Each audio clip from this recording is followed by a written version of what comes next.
Next game, I think it might arguably be one of the games of the week. You have the Dolphins Chargers. That's not the game I'm talking about, though. We have the 49ers, who are 2.5-point favorites, traveling to the East Coast to face the Pittsburgh Steelers. TJ Watt, another great fucking pass rusher out there, one of the best players on defense and arguably the NFL. This is my upset of the week. I am going Pittsburgh Steelers. I am a little high on them this year. I had them at 12 wins.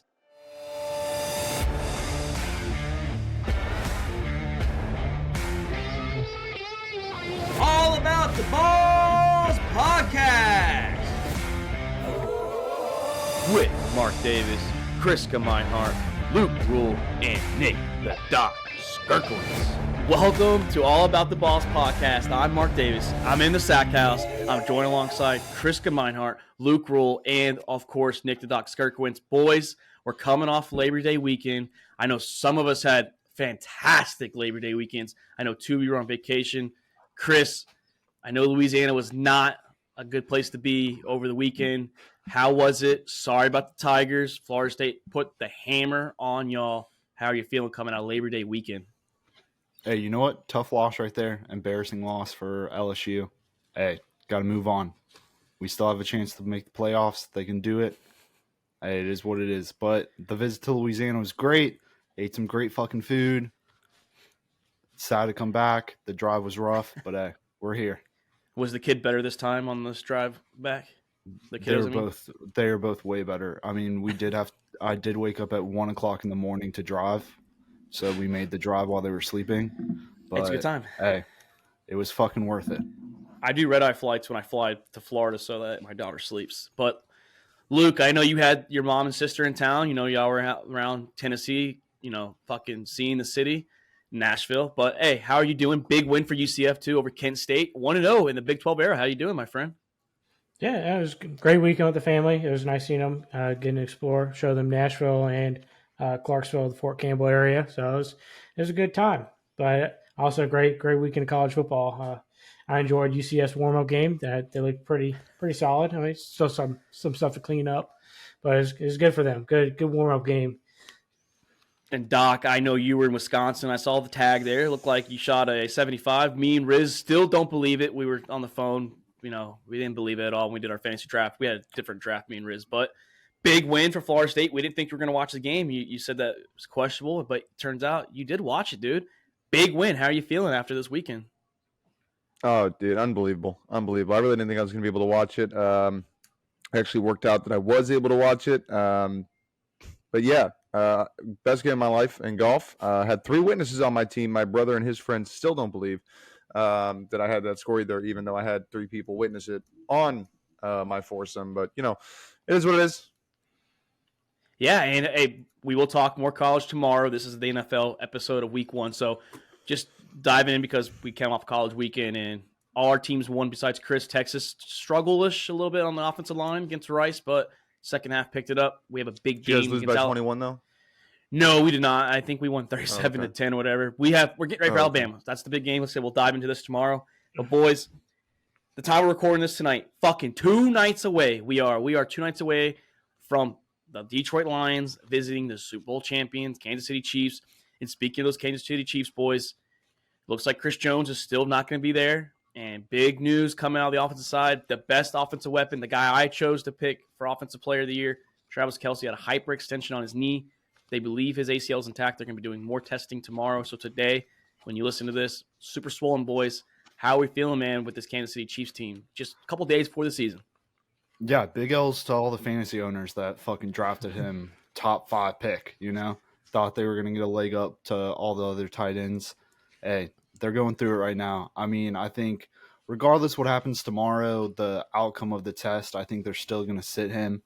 I mean, if it was maybe a Sunday game, they'd play him. But, I mean, Kelce's their whole fucking offense. You can't risk throwing him out there and something else happens, Oh, yeah, I agree. Even if they win, let's say they do win against the Lions, maybe some another week too. I mean, if you start 1-1 at the best, that's not a bad situation for the Kansas City Chiefs at all. Chris Jones is the big one, though. Yeah, it's a tough loss for them having 2 of their top 3 players not playing, most likely not playing on Thursday. So that's a huge hit at Kansas City, who doesn't have a lot of stars on their team. Yeah, I mean, they still have Patty Mahomes, but I mean, we'll see. I said two. I know. I mean, I was texting a buddy and I said, "You picking the Lions this week?" He said, "Is Patty still alive?" I was like, "Oh, he's still alive. He's still out there." But yeah, I mean, Chris Jones is a huge loss on the defensive side. I mean, they struggled defensively in preseason, at least on the D line, and I mean, the news coming out of like them is insane. I mean, you have Mahomes and you have Reed both reiterating, "Hey, we're gonna play with who we have in the building," and then you have Kelce who's pleading with Chris Jones, like, "Hey, come back. You're scaring me." So Jason Kelce's like, "Hey, just take the money, dude." Yeah, that was a good. Yeah, like what are we doing? Like, do we want him back or are we not giving a fuck? You know? And you were kicking there too, Doc. What were you saying? Yeah, no, I mean, just a huge blow. I mean, we've talked before about the Mahomes and Kelce show, and Kelce is such a huge part of this offense. Obviously, looking for a lot more out of the run game this year than we saw last year. But without Kelce, I mean, what do they have for receivers? Sky Moore, I don't think is a true number one. I think Valdez Scantling is listed as the number 2 behind Sky Moore, and then I don't even remember who third on the depth chart is. But a lot of question marks in the offense. Who is it? Kadarius Toney. Yeah, Kadarius Toney. That's right. Yeah, he should be healthy too. He's a little beat up though coming out of this offseason. Yeah. Even with that, I mean, this is an offense that is full of holes because they're paying Mahomes $50 million a year, or $45 million a year. You know, one of the reasons I think that Chris Jones isn't getting paid yet. I mean, they invested so much into the quarterback and Travis Kelce that it's like you got 51 other guys that you got to pay on this salary. So, with the holes that already exist in the offense and the lack of attention to the wide receiver core they've made, losing Travis Kelce kind of is going to expose the Chiefs. And I think that with Kelce, you know, if he misses anything more than just 2, maybe 3 games, I mean, this might make changes to my standings. Yeah, and you mentioned Chris Jones, so did Chris. That's a big piece. I understand he wants to get paid, but I'm not 100% on his side. I mean, I know like I've mentioned on off air with other people that Aaron Donald got paid big money. He got paid pass rusher money as a D tackle. Chris Jones wants more than Aaron Donald. And he's a hell of a lot older. Aaron Donald's an outlier for the D tackle position. The other D tackles, like the 3rd and 4th position guys, or 2nd, 3rd before Chris Jones, is getting 23 to 25, and they offered him $27 million a year. He wants 33. So like, I'm sorry, like he's 32 years old. Yeah, and he. I just don't like that he wants more than Aaron Donald. I said he's I'm with you. I'm siding with the Chiefs as well on this. I mean, I think it's a ridiculous amount of money that he's looking for a guy 32 years old. Your body is not going to hold up, for more than 3 years to have the longevity. But this defense is bad. I mean, they were not good last year. They continue to be bad. This is an exploding offensive team. So having a guy like Chris Jones sitting out is only going to make it that much worse for this defense and trying to survive out there. You're putting more pressure now on Mahomes to not complete passes to Travis Kelce anymore because he's out for the first couple of weeks. So, yeah, I mean, all eyes are going to be on Kansas City. That's for sure. And those are the 2 big pieces. Luke, you know, you were high on a 17-0 49ers team. That's what you think is going to happen. And we mentioned a holdout. Are we going to see Nick Bosa, you think, Sunday afternoon when they're at Pittsburgh? Yeah, I saw. I don't think he's really talked about like holding out from the game, has he? I haven't seen. I saw he was holding out of some practices, but I still think he should play. I mean, I don't know what his contract situation really looks like. I'm looking into it. It sounds like he's got the base salary down. He wants the guarantee to go up. That's like the big report right now coming out of his camp. So all eyes, I guess, are on Nick Bosa 297 at San Francisco because once again, he's just important as Chris Jones is. I mean, he is the heartbeat of that defense, especially against Pittsburgh, where it's going to be a tough place to play. Yeah, I mean, with Bosa, I feel like he knows that the 49ers have a shot to make it far, to possibly go 17-0 because he heard Luke Rule on the All About the Balls podcast. Yeah. He clicked in and he was like, "Damn, I got to get my fucking ass out there," you know? Yeah, 17-0. That's a bold prediction. You make a great point, though, in a team that, you know, for a guy that knows what his team is capable of and thinks that they can make a run. I mean, that's – you guys want to win? You better pay me. Yeah, and like with Chris Jones, I mean, he has his ring. He doesn't give a fuck about going back to the Super Bowl. He's got his 2 rings. Like he's got 2 now. I mean, like I'm sure he cares about going back to the Super Bowl, but like that's not a big thing to him. He has 2 No, rings. now he's looking at the future for himself and his family. Get his check and get out. Yeah, with Bosa, he wants that ring. Oh, he's hungry. Yeah, I'd say he's more hungry just because, like you said, he hasn't tasted it. He's been there. He got there his rookie season, but they fell short to the Chiefs. Chris Jones and Travis Kelce, Patrick Mahomes. So all eyes are going to be on those 2 boys from the defensive side.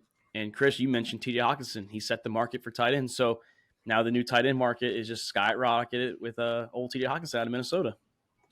Yeah, I mean, I don't think it reset too high. I think Darren Waller had a pretty high one last year. So I mean, I don't think it went too much, but hey, good for him. I mean, he balled out last year, so he deserves it. And I don't even know what tight ends are coming up on a contract like as good as T.J. Hockenson or guys like that. So he might be an outlier. There might not be a tight end that passes him for a few years because I can't think of any like stud tight ends that are ready right now for that paycheck. I mean, then the closest one I can maybe see is if Kyle Pitts starts stepping it back up. I mean, he had a great rookie year, last year, but I mean, if he can come back out, I mean, he'd probably be the closest tight end that I can see coming up to a contract year. What did Hockenson get? Or Freiermuth. Oh yeah, Freiermuth's good. Yeah, I don't know how old. I mean, Mark Andrews 27. He might have another contract left in him. I'm not sure. Doc would. Yeah, he already got his first contract though. Yeah, but he's still young enough to get that second. That second big payday. I mean, like I said, he's only 27, so it's not like he's not due for another one. I mean, he's pretty young still for a tight end, I think. And I mean, Travis Kelce's gotten a couple big ones. I think Hawkins got there. Doc, T.J. Hawkins got a 4-year, $66 million extension, 29.2 fully guaranteed. So it's a big fucking payday out of Minnesota. That's a $16 million payday higher than what the Bears just gave Cole Kmet. Yeah, so big paydays coming on, boys, and God, like it's just NFL's here. So we had a taste of college, good taste of college, I think for most of us, like I said. But I think it's time. I think it's time for us to dive into some predictions, some storylines for each game. We're gonna each 4 go through each game. We're gonna read the spread off, but I'm gonna give the scores unless you guys want to. That's fine too. But I'm gonna give the scores. But we are playing. If you're listening out there, the 4 of us are just playing to see who has the best record. Each week we'll update you who went where we are for the season standing. So we expect Luke to be last, and but I mean, we'll see. I guess at the end of the year, yeah. But we can go ahead and skip one for him. We know who's winning the Niner game. Yeah, I mean, he can say why. It's a lock already. It's a lock already. Lock of the week. Yeah, with or without Bosa. With or without? Oh man, I don't know. Without Bosa, I don't know about that. Najee might eat that game without Bosa. They actually might run the ball. But let's start off hot. Detroit Lions at the Kansas City Chiefs. The Chiefs are favored by 5 points. All these spreads are off ESPN. So Chiefs are favored by 5 at home. We just mentioned Travis Kelce probably won't play. Chris Jones probably won't play. Did this sway anyone's opinion after the Travis Kelce injury? It did sway my opinion. I flipped it.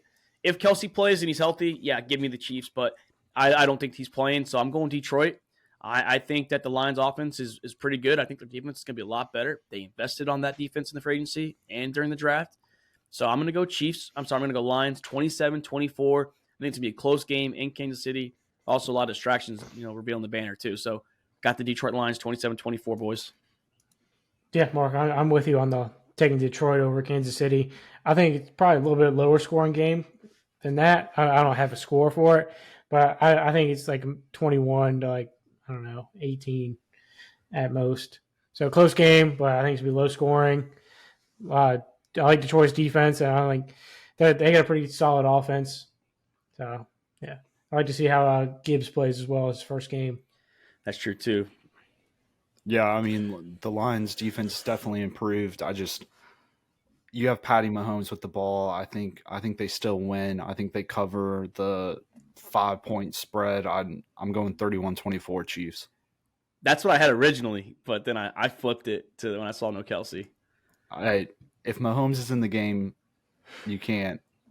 Yeah, anything can happen. I just think the Lions have a better overall roster right now. Yeah, at the moment, probably. Yeah, I mean, both teams have explosive offenses. Both teams have, in my opinion, still shitty defenses. I still need to see Lions, all the work they put in the offseason in their defense. When they came out last year, I mean, it was a shootout every game in Detroit last year. You know what I mean? The defense couldn't contain anybody, couldn't hold any score down. I think I'm still going the Chiefs just because it is still Patty Mahomes at home. If this was in Detroit, I think I'm looking at a different outcome, but I think I'm going to still go Chiefs, but they are not covering the spread. It is going to be Chiefs 31-30. And I'm going to say a last-minute field goal. Damn, everyone's giving scores. Luke, you okay with 21-18? Or a two-point conversion. What's that? You okay with 21-18? Everyone's giving a score. I mean, you mentioned a teaser. I don't know. I'm writing it down. You gave a score, so I want to score with it. That's fine. I'm writing it down, so we'll see.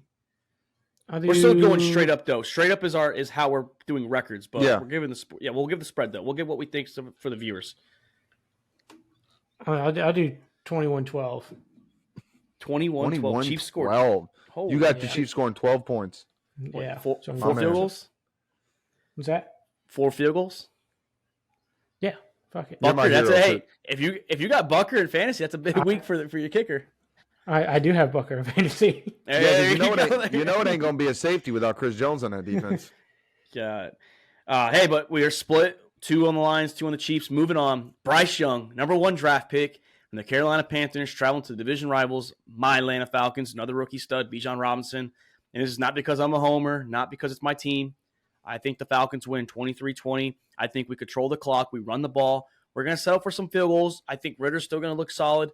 I think the Panthers will have opportunities to score, but they're not going to cash in all the time. I think the Falcons' defense will be a lot better as well.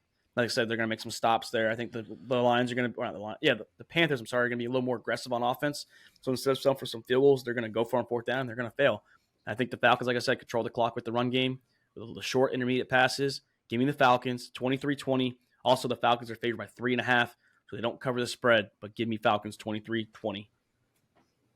Yeah, I mean, this is definitely a huge game. I think a lot of eyes are going to be on this game just due to Bryce Young and Bijan Robinson. I'm excited to see what Bryce Young does against definitely an improved Falcons defense, and then what Bijan Robinson does. I mean, it would be interesting to see the Falcons fall a little bit and see what Ritter can do in the passing game, because, I mean, if you fall behind in a game, the run game isn't going to help you come back. And then the big news out of Carolina, Brian Burns, apparently he's sitting out. He's sat out 2 practices already. Huge, huge defensive line for them. I mean, that would be an issue for their already struggling defense. But I wanted this to be an upset game, but I'm going to have to go Falcons 20-17. And shout out Brian Burns. Shout out Brian Burns. He's a Florida State Seminole, by the way, too, just in case y'all forgot. Yeah, head coach Frank Reich really kind of seemed unfazed by it. He was like, if he's here, he's here. If he's not, he's not. We just got to press forward and move on. It's the right thing to say. All right. Right thing to say, though. You got to say it. It really is. It really is. The sit-outs are really intensifying across the league, and a lot more people doing them. Big shot of the defense, though, like Chris said, in Burns sitting out. So, obviously, I want to see Atlanta win because I need that number 1 pick from Carolina for my Bears this year. I think this is still kind of one of those toss-up games because if there is a game for Bryce Young to come out strong in the beginning, it would be against what I think is more of a mid-tier, team like the Atlanta Falcons versus taking on the Chiefs week 1 kind of thing. Even though you could probably still throw through the Swiss cheese defense that Kansas City has, but very exciting match. This I think going to be one of the closer games in the league. One of the more up for grabs, can go either way, coin flip kind of games. I'm still confident Atlanta can win. I'm excited to see Bijan start up.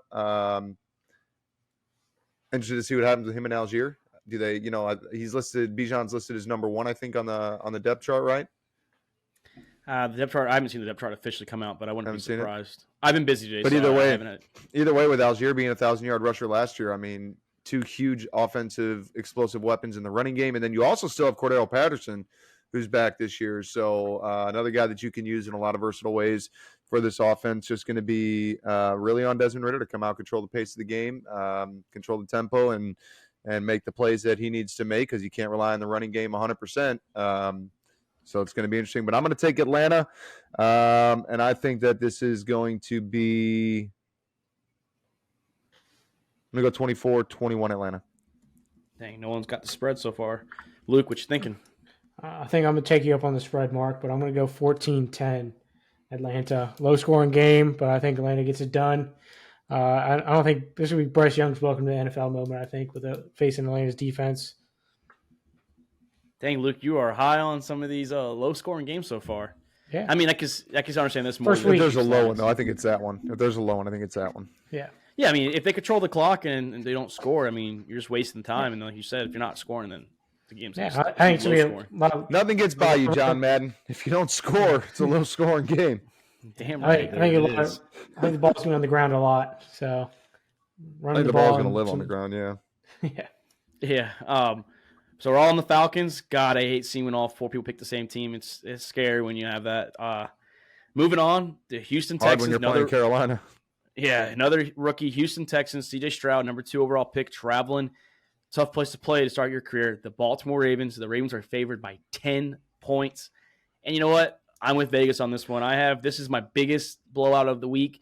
I'm going Ravens 34-17. I think the offense is going to kick the shit out of the Texans defense. I think C.J. Stroud and the boys are going to struggle a little bit. Not high on the Ravens defense this year, but I think in Baltimore, crowd's going to be ruckus, and the Houston Texans, to me, are just a couple of years away. Give me Ravens 34-17. Well, they did get Roquan Smith long term. They did get Smith 2 new deals. So I think Lamar is itching to come back. I think the Odell Beckham signing is going to be overhyped. I'm very excited to see Zay Flowers. Mark Andrews is back. J.K. Dobbins still going to be useless, I think, just like he was last year. But I think with Lamar, I think it's going to be an explosive game, and this is, I think, going to be a blowout. I'm going to go Baltimore Ravens for sure. And I think I'm going to go 38. A lot of Say points. 38-17. Okay. A lot of points just 4 more points than me. Yeah, just 4 more points than me.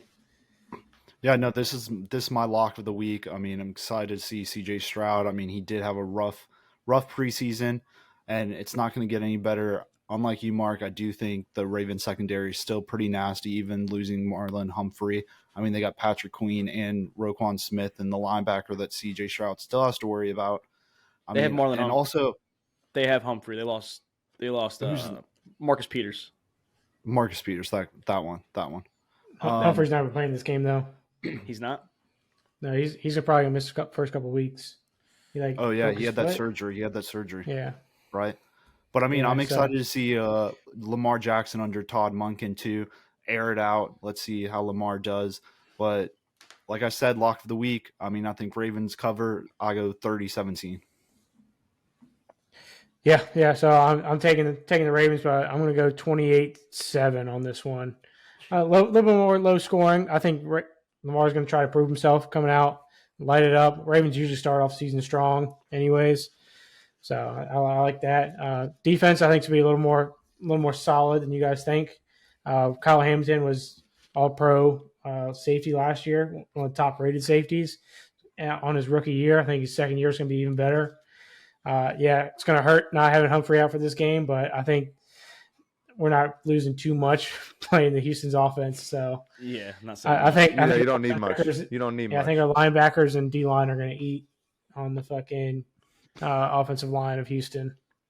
And I think there's a lot of potential for a 42-7 on this one. And his first game with Javian Clowney in the lineup. And I need Lamar Jackson, Mark Andrews to eat. I had another draft last night with Riz's draft. Sunday. I picked Lamar and Mark Andrews. I stacked them together back to back, and I have Mark Andrews in my dynasty league. So our dynasty league. So I need a big fucking offensive game from Lamar and the boys. I need Mark Andrews to also ball out too. So let's go Ravens. Hey, what did you say, Luke? First game for who in the lineup? Clowney. For Jadeveon Clowney? Yeah. I forgot all about that, to be honest.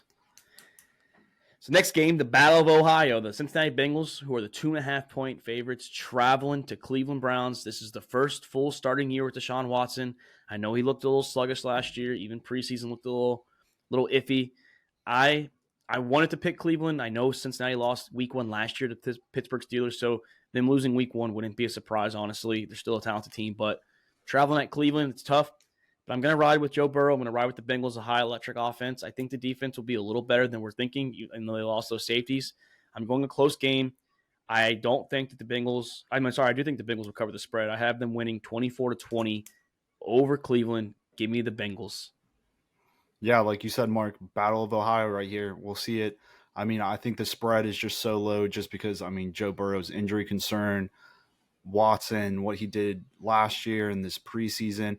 I mean, we need to see Watson come out and do what he did in his Texans days before we really sell out on the Browns. But like you, Mark, I think they cover the spread. I mean, it's only 2.5, so you really can't uncover the spread. But, I mean, I have them winning 23-20. I have this one on as my potential upset of the week. I mean, Cleveland at home. If Deshaun Watson come out. No, there's no potential. Okay? You either sell out for the upset or you don't. All right. You either sell out for the upset or don't. No, I'm sticking with Cincinnati on this one. Other than what I will call out for my upset of the week, this is probably the next one in line that could happen. But I'm still going to take Cincinnati. I think they still prevail. Big Dick Joe is just way too good. This receiving core in Cincinnati is way too good. The defense is there. But I think it's going to be a close game. I'm going to go 24-20 Cincinnati. Yeah, copying me, huh? So I'm going to ride with the upset on this one. I'm going to take Cleveland 17-14. Bengals have hit the past few years have been a slow starting team. They lost their first 2 or 3 games last season. So they're typically just a slow starting team. Joe Burrow's foot's probably not 100%. So I don't trust Cincinnati's defense either. And the Browns do have a good defense, very underrated out there in Cleveland. Chris, your father-in-law is not going to be happy with you when he listens to the show, by the way. He's not. Shout out to Daddy A. Sorry about it. Hey, Daddy A is going to be sending that angry fucking text. He's going to be saying you a hateful text. I got to ride with Big Dick Joe, you know? Yeah, I mean, it's going to be a good game. I can see it going either way, though. It's not like I wouldn't be surprised if Cleveland wins, but I do have the Bengals winning this game. And 3 of us picked the Bengals. Finally, good to have some mixture in the group again. But next game, another rookie quarterback, Anthony Richardson, number 4th overall pick. He's hosting the Jacksonville Jaguars, who are 5-point favorites. I know a lot of us are high on the Jaguars. I'm interested to see AR. This is probably the rookie that I'm most excited for the most, even though Bryce Young's playing my team. I just want to see the raw athleticism from Anthony Richardson against this Jaguars team. I think the defense will be better out there in Duval County. We've already mentioned it several times. Jacksonville might have the best offense this year. They're on that level of all the superstar talent around Trevor Lawrence. I think Doug Peterson's a pretty good coach. I think he's proven himself following the Eagle days. And, the Eagle days. I don't think he coached anywhere else. I can't think of if he coached anywhere else. But I got Jaguars covering the spread, 27-20. I think AR and them will keep it close because it's a division rival game. And I want to see the Jaguars figure this offense out. They might have a little kinks early on just because it's brand new. But I expect him to cover. I expect him to win 27-20. Yeah, I mean, like you said, Mark, AR excited. He already won over the locker room. They voted him captain as a rookie. That's huge for him to gain that confidence. He didn't look too hot in his last preseason game. Let's see what he can do over there. I mean, I feel bad because the Colts are just going to be tainted with this JT drama this year. I mean, every game that we see the Colts, I guarantee you, the over every loss is going to be blamed on him. Well, that too.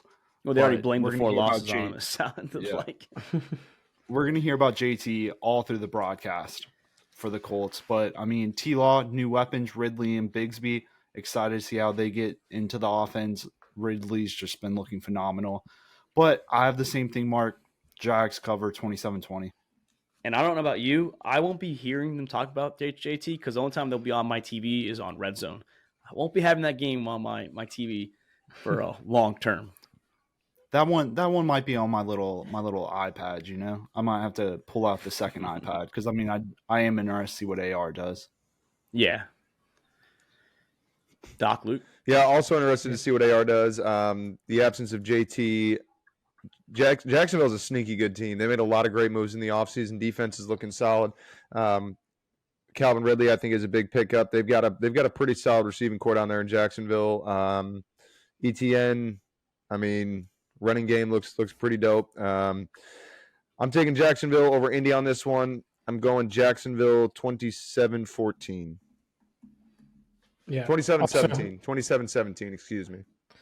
Also going to ride Jacksonville. I'm going to take Jacksonville 31-17 against the Colts. I don't think the Colts offense is going to be good enough to compete with a high-powered offense like the Jags. Jags have a solid defense. I think they're just going to run away with this game. Yeah, it's going to be interesting to see Tanks Bigby, too, with ETN. I think it's going to be a good pairing. ETN's get the bulk of the work, but I know, Luke, you mentioned him early on a couple episodes ago. You're high on Tanks Bigby. He could get a lot more opportunity throughout the year, so... You should Awesome have drafted him in Dynasty. I wanted him. So he was taken before I got to him. And we still don't know which Colts running back, because I've been hearing rumors it's going to be Deion Jackson, it's going to be Zach Moss, Zach Cole is another, all three of them. It's I don't know who to pick up. I want to have one on my bench just in case one pops off, but I'm scared to just pick who it is because I don't know who it's going to be. Fuck it, pick it all up. Take them all. Start them all. One of them. Yeah, start them all. And clean sweep for us, and that's the third one this game so far. We all on the Jags and covering the spread too. The next game is a new quarterback starting for a new team.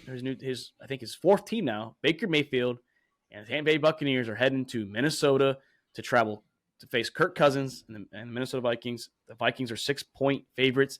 I don't think they cover the spread. I think that there's still question marks on this defense. I know they brought in Brian Flores, a great defensive mind. I think there's some talent on the offensive side to compete. I'm not high on them winning. I think that the Vikings will still get to Baker Mayfield quite a bit. The line's trash, but they play a pretty bad defense, in my opinion. I think they have some improvement there in Minnesota. We're going to see what they're going to do. But this offense is still high power. They brought in Jordan Addison in the draft. They have T.J. Hockenson, we already mentioned, and they have probably the best receiver in football, Justin Jefferson. And Kirk's not bad either. I have the Vikings winning 27-24, possible game-winning field goal in this game. Go Vikings 27-24. Yeah, Vikings I think are easily coming out for this one. Baker Mayfield has proven that it doesn't really matter the scheme or the team that he's on. He's not going to be successful. Still some weapons there in Tampa Bay. I still like the defense. Minnesota lost a lot on defense this year. Offense still, Justin Jefferson. You know he's going to be good for at least one or two, probably two coming out in the opening week. Madison, how's he going to do in his first season as a full-time running back, being the starter without Dalvin Cook there now? So a couple of question marks on offense for the Vikings, but Hockenson, he ain't got no distractions. He just got paid, but a lot of guys that are no longer on contract years, don't always come out as strong once they get that big-time deal. So going to be tricky to see what happens, but I am going to take Minnesota 27-21. I think this game's going to be a lot closer. I think this game's going to be a lot closer than what we think. I think Tampa's defense is going to be able to keep the Vikings in check for at least a little bit, but I don't think Baker Mayfield's going to be able to push them over the hump to get them to win this game. I think Vikings win, but fail to cover 24-20.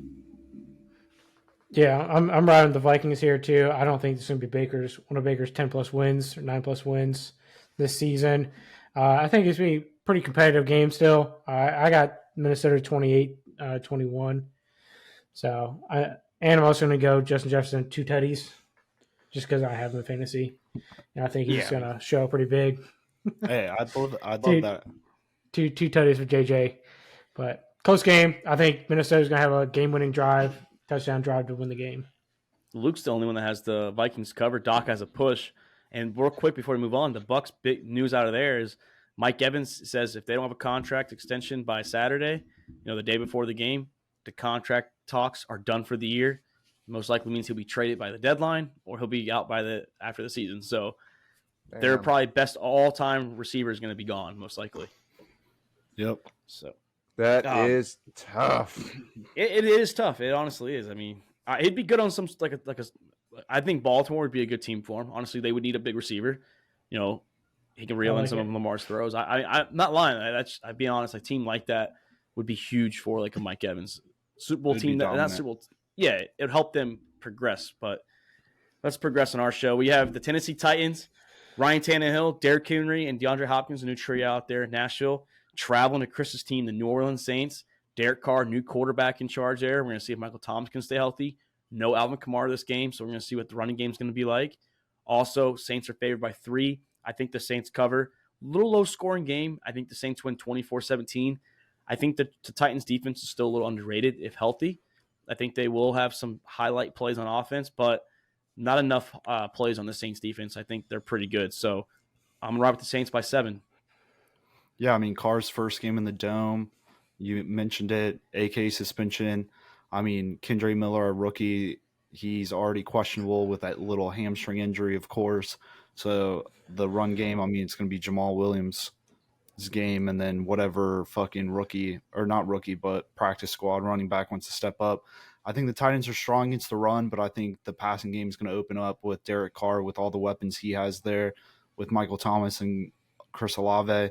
I think, and Tannehill's fighting for his job. I really think Tannehill's going to the season with a very tight rope around his neck. So, I mean, he's going to be playing hard, but I think Saints win and cover the spread. I'm going 23-13. So it's a nice way to put that they're going to hang Tannehill. Jesus. I mean, put that. Where do you want the rope hung? Where do you want the rope hung? Around his dick? Come on now. They did draft Will Leash Levis would have second probably been round. better. Yeah. I like New Orleans in this game too. Same scores, Mark. 21-17. Close game. Well, you said 21 or 24? 21. Okay. Yeah, I'm going 21-17. I think it's a 3-point game. So I like that. My bad. All right. Quick math. I'm doing big math over here. Yeah, I like New Orleans in this game. Somewhat low scoring game.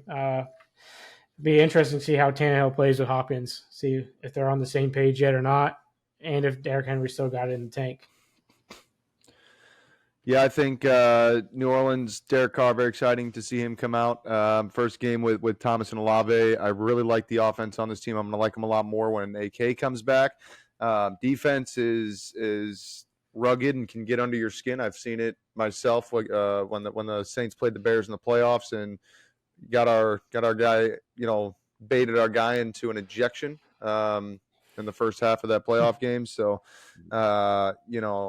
that can affect a lot on offense, because you get into guys' heads on the other team, the opposing offense, and now they're coming out not running the right routes, trying to do too much because they're trying to prove something, whatever the case is, and a lot of times it can fall apart. But I think Derrick Henry is going to be good for 17 points, and I think I'm taking New Orleans for 21. So I'm taking Saints 21-17 in this one. And if anyone knows about that fucking defense, it's me. I've been dealing with it quite a fucking long time, honestly. Since even Drew Brees got there, the defense became pretty good, and then it sucked for a little while, and then it became good again. So, Saints. Cameron Jordan's a Falcons killer. He loves Matt Ryan. He loves living in his fucking backfield, essentially. Next game, I think it might arguably be one of the games of the week. You have the Dolphins Chargers. That's not the game I'm talking about, though.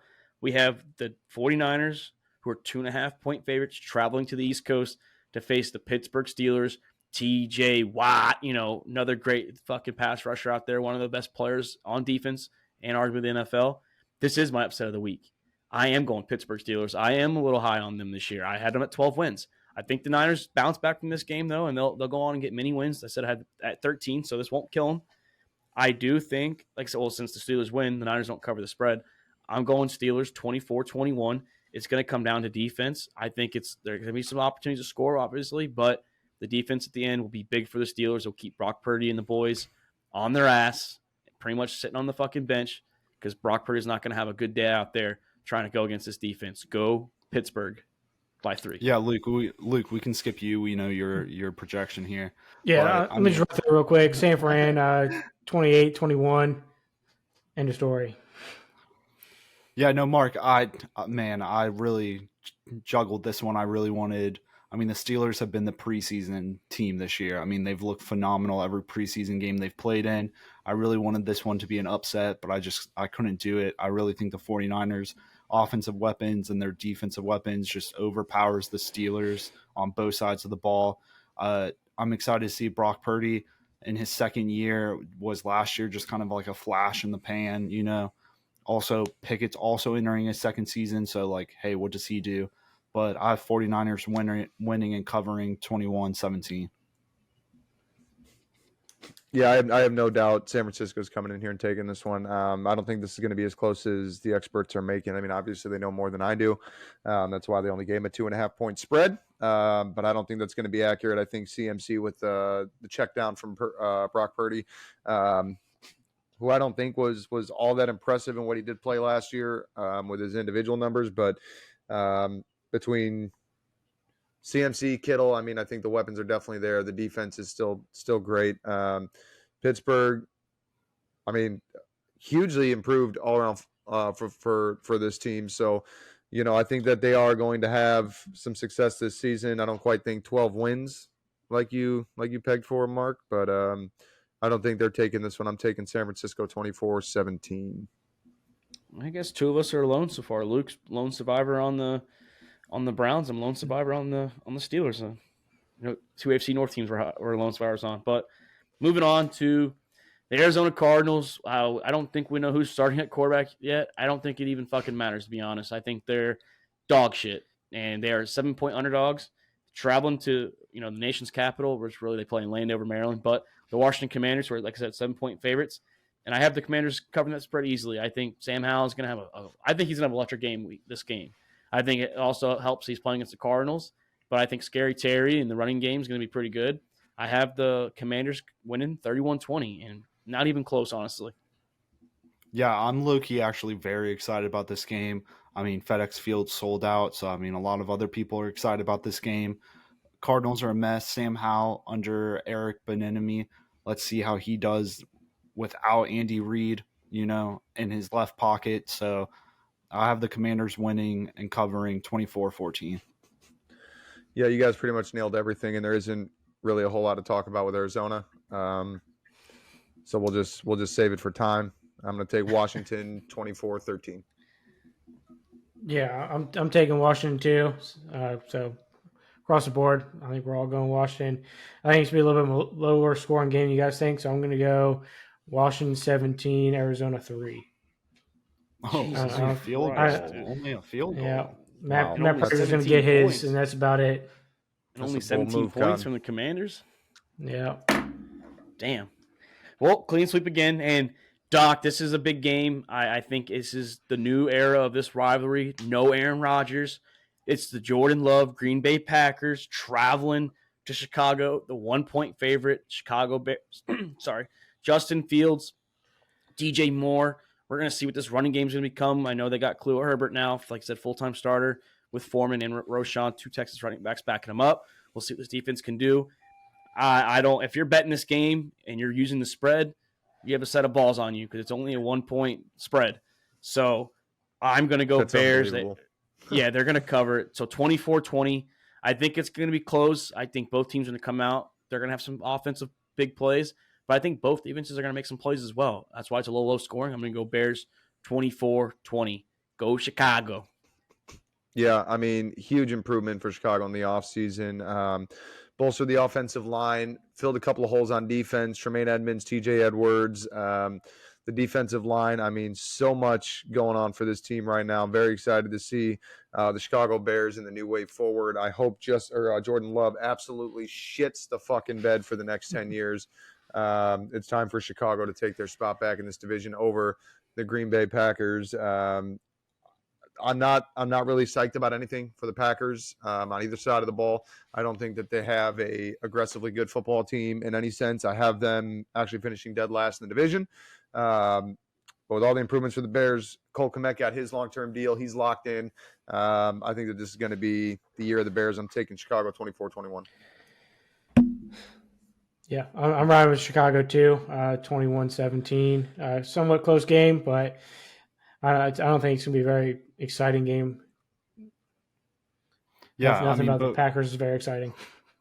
Both of these teams have had off-season buzzes. I mean, the fucking Bears reloaded. I don't even know if they reloaded. I mean, they just added more munition into the fire, And then Jordan Love's apparently been popping off this offseason, so excited to see if he'll actually be Green Bay's future franchise quarterback like A-Rod is.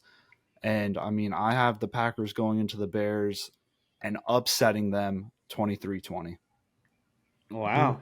So when Riz watches this show, we had a heart-to-heart talk during our draft this weekend. He says every time we talk Bears, how good they're going to be, he wants to come into this camera and smack the living dog shit out of us. He thinks Green Bay wins the division. Chicago finishes dead last. So he might be on your side. Green Bay wins the division? He does. I talked him a little out of it. I said, well, Green Bay didn't do much neither, but he thinks that Green Bay is going to be good. He likes Jordan Love, and he says that we're stupid picking Chicago. Last? He thinks that they were the worst team last year, and they didn't do a whole lot. He doesn't think Justin Fields is good first 2 years with completion percentage. And I tried mentioning Josh Allen, and he didn't want to buy it. He still thinks that the Bears are going to be dog shit. You understand they had like Pee Wee football out there for their offensive line those first 2 years. They actually have an offensive line now with the addition of Darnell Wright, Nate Davis. I mean, there's a lot of changes. On this team. DJ Moore, too. DJ Moore. Hey. I mean, you cannot discount DJ Moore. That was the thing he said. He said DJ Moore and CMC didn't do nothing for Carolina, so why would DJ Moore just come over to Chicago and do something? Both did pretty well in Carolina. Team. But Carolina sucked last year. That's what he was trying to say. So he was still a 1,000-yard receiver. Or was he 800? No, he's 800 last year, I think, in 1,000. I tried my hardest. Either way, Riz, you need Jesus, my friend. You gotta reevaluate some things. We about to find out. You could say what you want. I mean, you could have your opinion with the Bears and everything. But to say that Green Bay is going to win the division, you know what? I'll just leave it at that. No, I think that this is an easy one for Chicago. I think there's still a lot of question marks later in the season, but this division is honestly up for grabs, except for Green Bay. Green Bay. Like Chris, we're going to find out soon. Sunday. We're about to find out. A couple days. But oddly enough, our only question mark is defense. For like the first time in franchise history that like the offense is probably better than the defense. We'll see. Like I said, Sunday at 4:00 window. I'm going to be excited for that. And we're also excited. I know Chris is excited for this. The Sean Payton era begins in Denver. They are the 3.5-point favorites as they host the Jimmy G Las Vegas Raiders. I think that the Broncos don't cover the spread, honestly. I think it's going to be a 23-20 game. I think both offenses are going to look very sluggish, settle for some field goals. I think that the Broncos offense is going to look like shit and make the Raiders defense look decent, which is not the way it's supposed to be for the Raiders.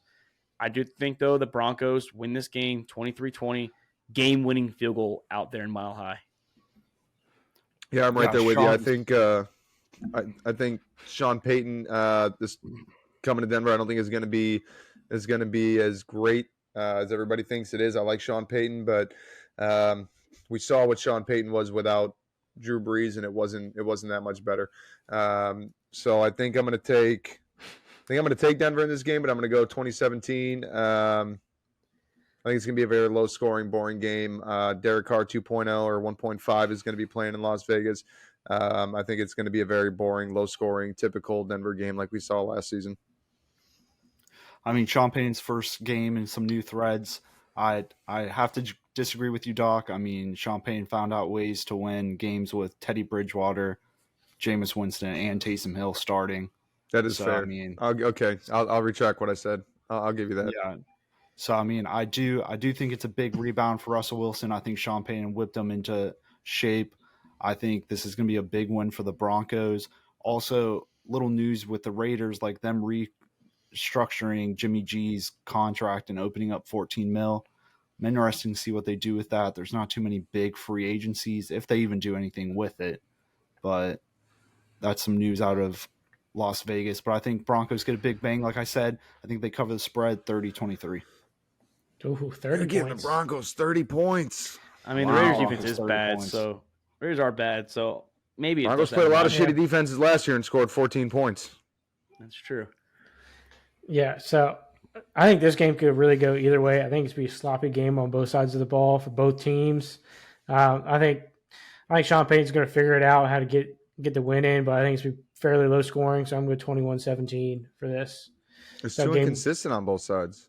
Yeah, it's going to be. I think this game's going to be a mess. Sean Payton's going to be very mad either after winning this game.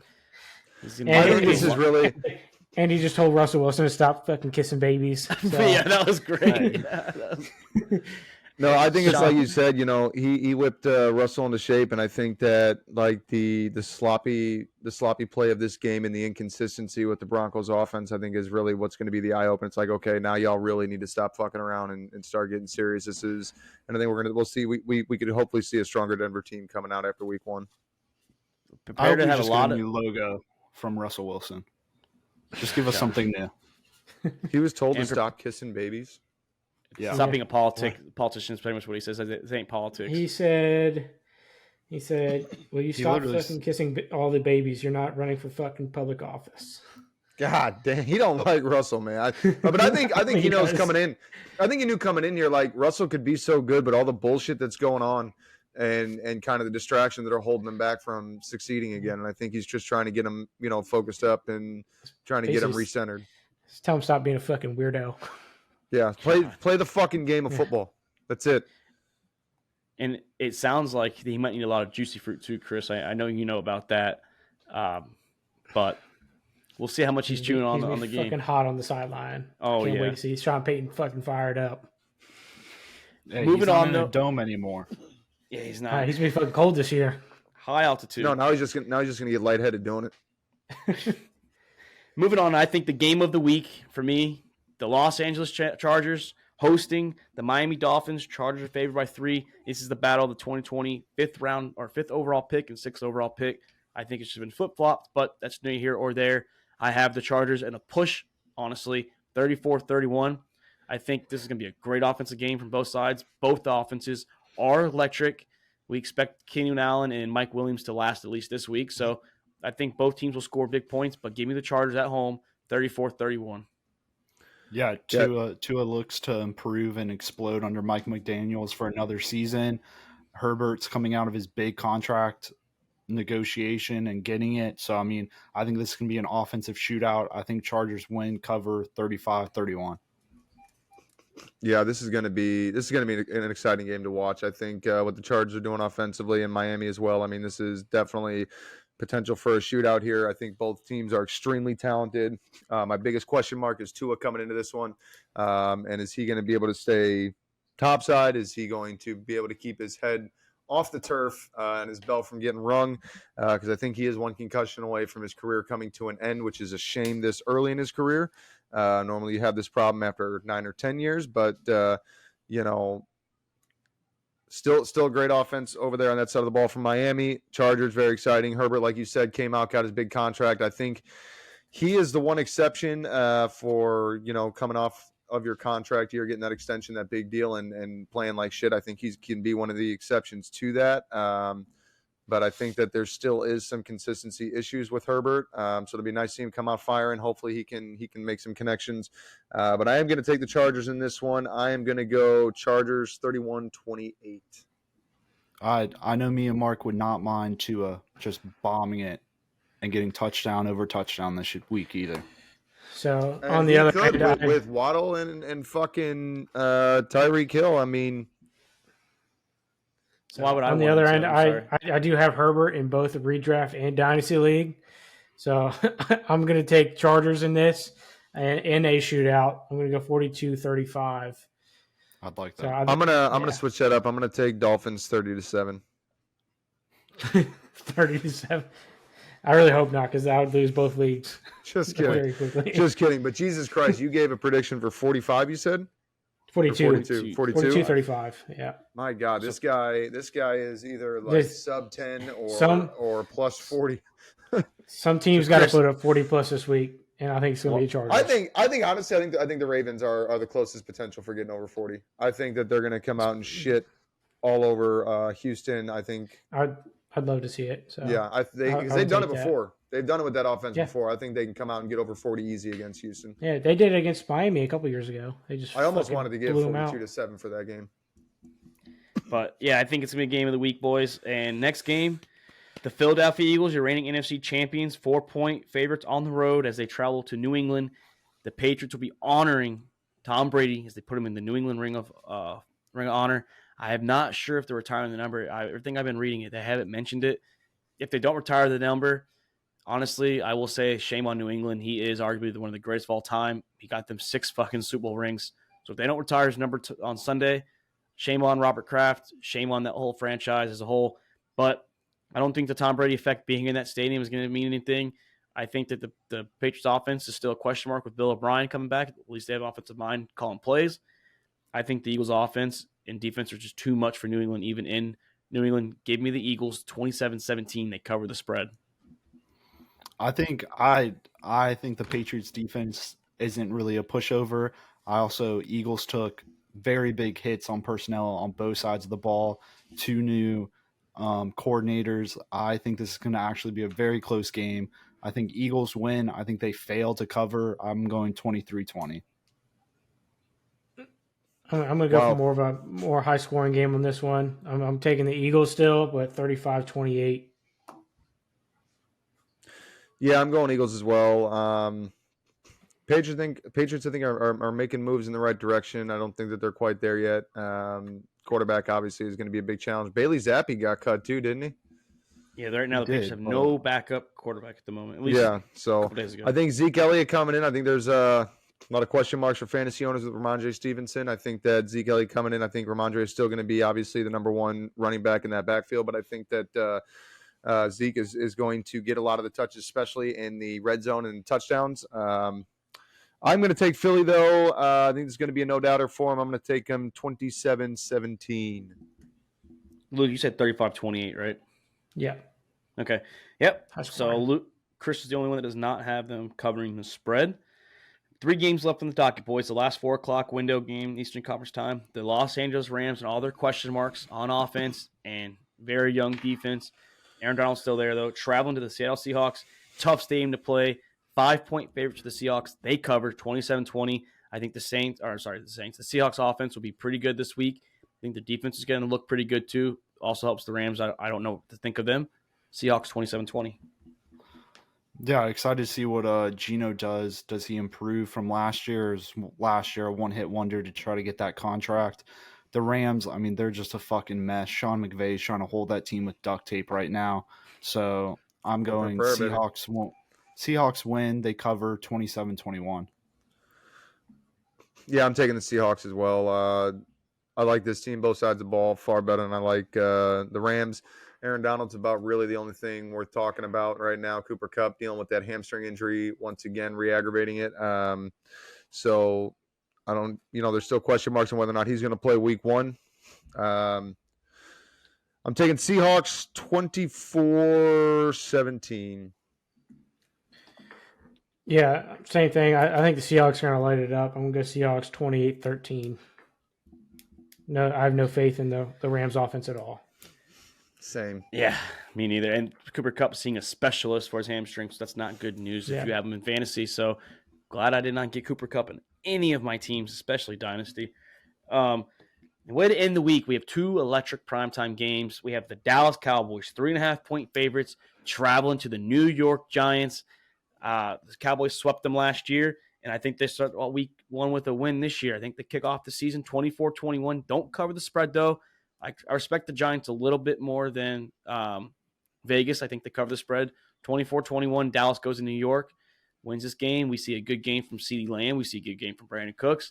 And we see Stephon Gilmore, new Dallas Cowboy, and my defensive player of the year, Micah Parsons, will have 2 sacks. Go Dallas Cowboys. I think Jerry Jones shot a message at Dak with signing Trey Lance. I think he's trying to say, hey, like, you're on the hot seat. Like, this is either this year coming up pretty soon. But I have another upset this week. I have Giants winning 23-20. Yeah, I'm also taking the upset on that one this week. I think the Giants are making all the right moves. They got Saquon Barkley to the long-term deal, so that distraction's out of the way. Danny Dimes, I think is not going to play exceptionally well, but I think he's going to play well enough. I think this is going to be the upset of the week. I think Dallas is going to struggle. Dak Prescott is going to play very middle of the road, like 200 yards passing. Tony Pollard, I think, is going to come out. He's going to get his yards. But otherwise, I don't see much impressive happening from Dallas. I think that this is just a very close game, especially in New York, that the Giants have all the potential to take control and get out ahead in this in the division. So I'm going to take Giants. I'm going to take 24-23. Oh, Close game. Very close. I think. Very close. I think I'm going to ride with you. How about them Cowboys? I think the Cowboys get it done here. I think Dak got the message like, hey, my job is on the line this season with from Jerry Jones. So I'm going to take Cowboys 28-24. I'd love to see how Pollard and Deuce Vaughn do in the backfield. I'd love to see Deuce Vaughn touchdown. It's cool to see him, the smallest guy on the field, competing against these big boys. So, and his dad's one of the works for the Cowboys too. So it's a cool story. Great story when they drafted him for sure there. Yeah. And the last game of week 1, arguably the game of the week. If you ask the NFL media, the Aaron Rodgers New York Jets on 9/11, nonetheless, will be hosting the Buffalo Bills and with Josh Allen, Stephon Diggs, 3-time AFC East winners in a row. The Bills are still favored by 2.5 points. That says a lot. The Vegas respects the Buffalo Bills. Do they know something that we don't know? I don't think they fucking do. Give me my Super Bowl champion, Aaron Rodgers, the New York Jets, Jets, 27-23. Big game from Garrett Wilson and the boys. Go Jets. Yeah, I mean, this is my third upset game of the week. I have the Jets. I mean, I don't know how you can't choose A-Rod opening up in New York with his new team. I mean, the Jets are building on an already great team by adding A-Rod.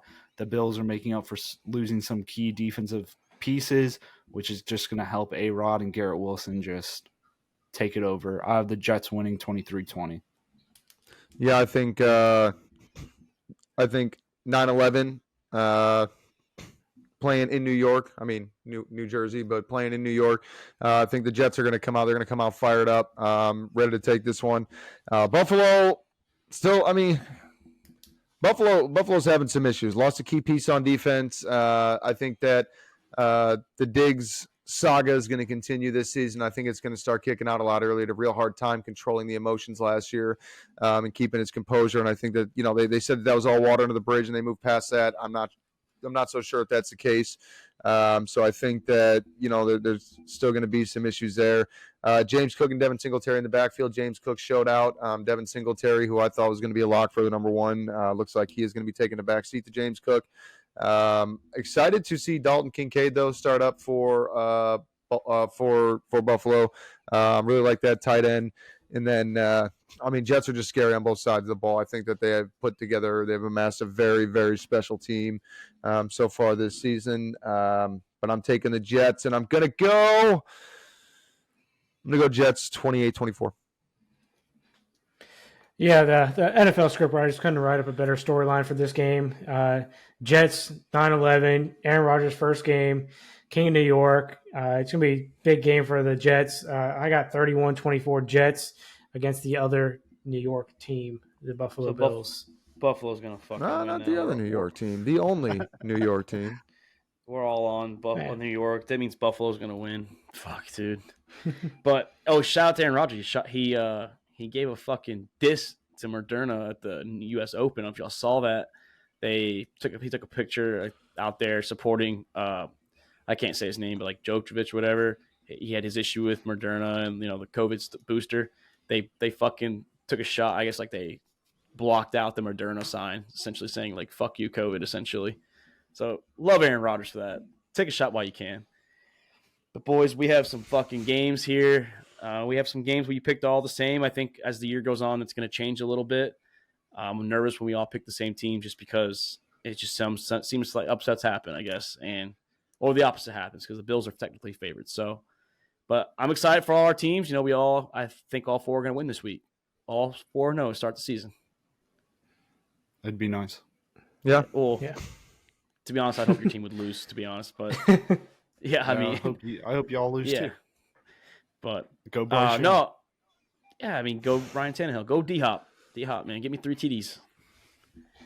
But, like Luke gets lucky as always. Luke gets a nice fucking cupcake game to start his college season and his NFL schedule. So, I mean, must be nice to be a Raven. Yeah, nice warm-up games. That's nice the script. Preseason got extended for the Ravens this year, but part of the script, yeah. So needed some extra games because we lost one. We'll be back tomorrow. We'll be back tomorrow as we dive into what happened over week 1 of college football. We'll dive into some week 2 headlines that are fucking brewing already. Some big games coming up this weekend. Can't wait till tomorrow to record this and get it posted for everyone. And, you know, Hopefully week 1 goes good. That's Chris Meinhardt. That's Luke Lula. That's Nick the Doc Skirkwitz. I'm Mark Davis. Good luck to your team, boys. This is All About the Balls podcast, and we are out. Thank you for checking out another episode of All About the Balls podcast. We want to thank all of our listeners and supporters of the Sack House. You can listen to the show on Spotify, Apple Podcasts, and YouTube. And don't forget to subscribe and give us a follow on Twitter and Instagram at the Sack House.